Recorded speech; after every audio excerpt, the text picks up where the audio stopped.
라이드 앤 딜라이트 말씀 묵상의 시간입니다. 사랑하는 주님, 오늘도 새날을 열어주시니 감사합니다. 주님, 때로 눈에 보이는 현실과 내 짧은 생각으로 주님의 크신 계획을 계산할 수 있다고 생각했던 것을 자백합니다. 오늘 주님의 말씀을 마음에 받고 새기며 생명의 빵이신 주님을 온전히 믿음으로 받아 먹기를 원합니다. 주님의 십자가와 살과 피가 내 영혼의 유일한 양식입니다. 주님과 연합하고 동행하는 삶이 되게 하시기를 구합니다. 예수님 이름으로 기도드립니다. 아멘. 오늘은 요한복음 6장 41절에서 59절까지 말씀을 함께 읽고 묵상하겠습니다. 요한복음 6장 41절에서 59절까지의 말씀 새번역 성경으로 읽겠습니다. 유대인들은 예수께서 내가 하늘에서 내려온 빵이다 하고 말씀하셨으므로 그분을 두고 수군거리면서 말하였다. 이 사람은 요셉의 아들 예수가 아닌가? 그의 부모를 우리가 알지 않는가? 그런데 이 사람이 어떻게 하늘에서 내려왔다고 하는가? 그때 예수께서 그들에게 말씀하셨다. 서로 수군거리지 말아라. 나를 보내신 아버지께서 이끌어주지 아니하시면 아무도 내게 올 수 없다. 나는 그 사람들을 마지막 날에 살릴 것이다. 예언서에 기록하기를 그들이 모두 하나님께 가르침을 받을 것이다 하였다. 아버지께 듣고 배운 사람은 다 내게로 온다. 이 말은 하나님께로부터 온 사람 외에 누가 아버지를 보았다는 것을 뜻하지 않는다. 하나님께로부터 온 사람만이 아버지를 보았다.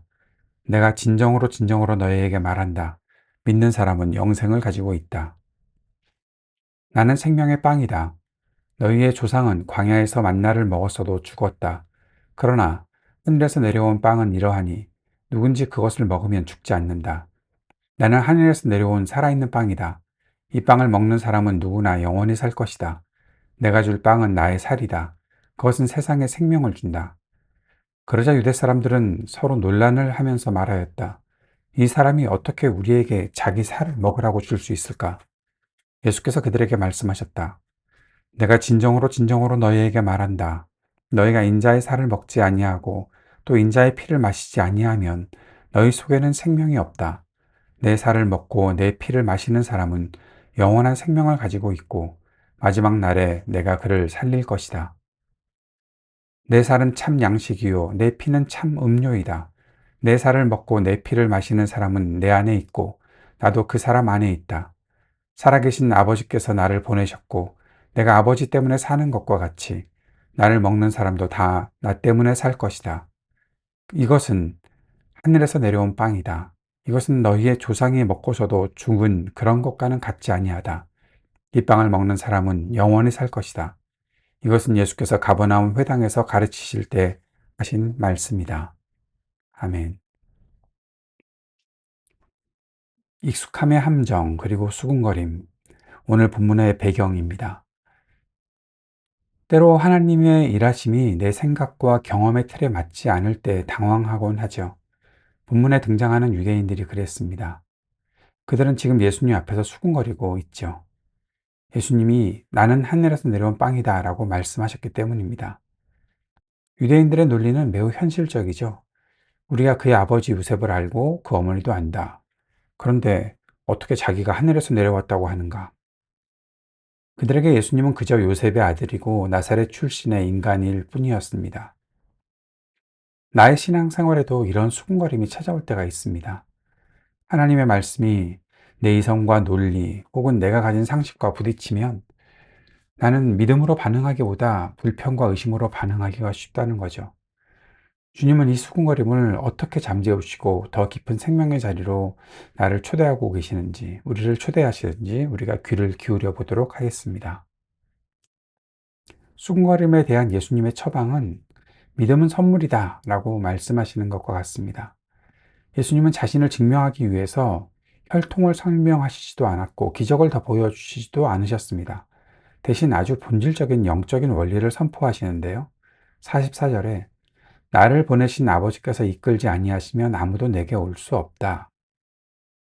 예수님을 알아보는 것, 그분이 하늘로부터 오신 구원자임을 믿는 것은 인간의 지적 능력이나 분석으로 되는 것이 아니라 하나님의 주권적인 이끄심이 있어야 한다는 것입니다. 내가 지금 이 자리에서 예수님을 주라 고백하는 것은 내가 똑똑해서가 아니죠. 하나님이 나를 이끌어 주셨기 때문입니다. 그러므로 신앙은 따지는 것에서 시작하는 것이 아니라 하나님의 이끄심에 반응하는 것에서 시작됩니다. 물론 따지듯이 반응할 수도 있겠지만 어쨌든 하나님의 이끄심에 반응해야 한다는 것입니다. 수군거림을 멈추고 하나님의 가르치심을 듣는 사람이 예수님께로 올 수 있습니다. 예수님은 계속해서 과거 이스라엘 백성들이 광야에서 먹었던 만나와 자신을 대조하고 계십니다.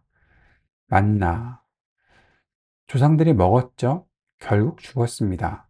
만나를 먹어서 죽은 게 아니라 만나를 먹었지만 하늘에서 내려온 양식을 먹었지만 죽었다. 육체의 배고픔을 잠시 해결해 주는 것이 만나였습니다. 영원한 생명을 주는 것이 아니었습니다. 근데 예수님이 말씀하시는 것은 만나를 넘어서는 거죠. 생명의 빵입니다. 예수님 자체.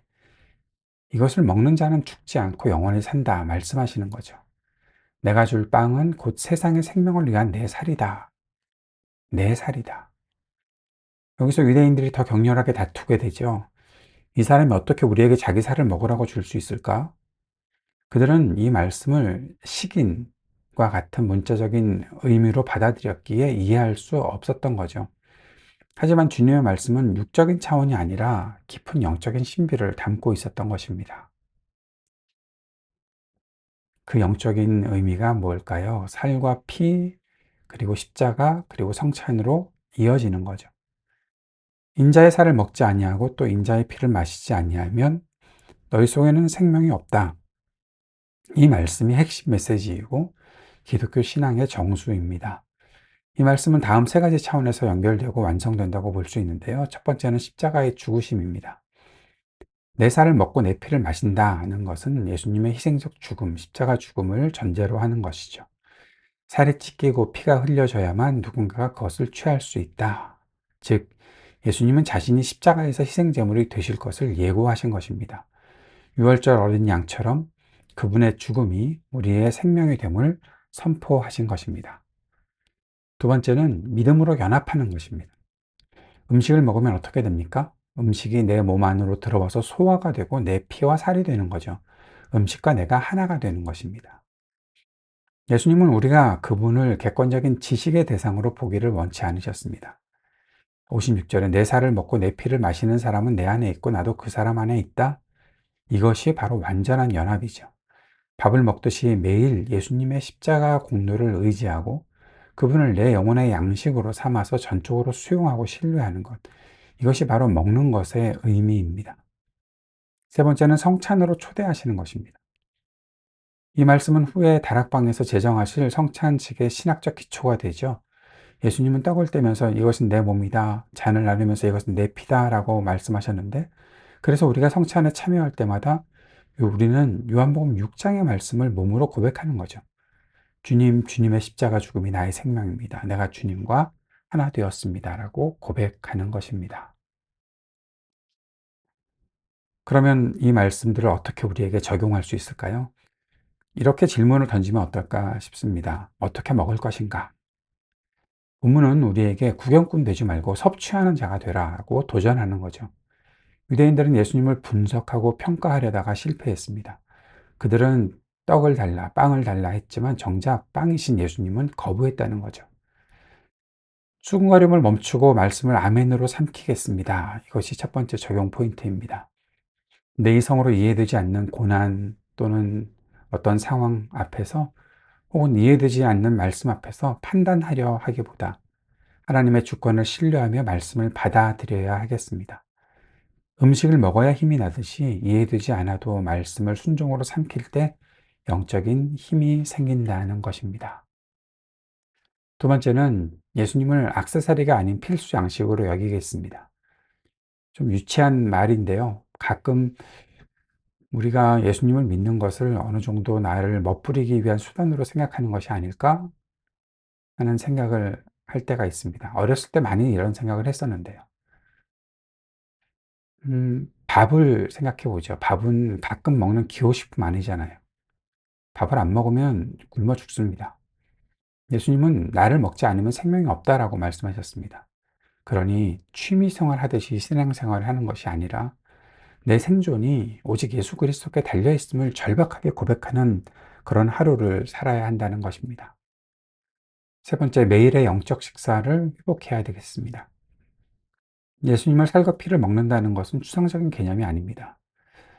세 가지로 볼 수가 있겠는데요. 말씀 묵상, 말씀을 읽으며 주님의 마음을 내 안에 채우는 것. 이것이 내가 영적인 식사를 하는 것이죠. 기도, 주님과 대화하면서 그분 안에 거하는 것. 이것도 영적인 식사와 같습니다. 그리고 성찬적 삶, 교회에서 성찬을 나눌 때뿐만 아니라 매일의 삶에서 나를 부인하고 예수님의 희생을 기억하며 사는 것. 이것이 바로 영적인 식사를 회복하는 일이 되겠죠. 오늘 주님의 십자가, 그리고 주님과 믿음으로 연합하는 것, 그리고 주님의 성찬의 초대를 받는, 그래서 주님을 내가 먹는 것, 이것이 내 말씀의 묵상으로, 또 기도의 삶으로, 그리고 이 성찬적 삶을 살아가는, 나를 부인하고 그 십자가 앞에 나아가는 이 삶으로 계속 이어지기를 바랍니다. 수근거리지 않고 받아들이고 주님을 내 삶으로 완전히 소화해내는 그러한 삶을 살아갈 수 있기를 원합니다. 주님께서 가르쳐 주신 기도 함께 드리겠습니다. 하늘에 계신 우리 아버지, 아버지의 이름을 거룩하게 하시며 아버지의 나라가 오게 하시며 아버지의 뜻이 하늘에서와 같이 땅에서도 이루어지게 하소서. 오늘 우리에게 일용할 양식을 주시고 우리가 우리에게 잘못한 사람을 용서하여 준 것 같이 우리 죄를 용서하여 주시고 우리를 시험에 빠지지 않게 하시고 악에서 구하소서. 나라와 권능과 영광이 영원히 아버지의 것입니다. 아멘.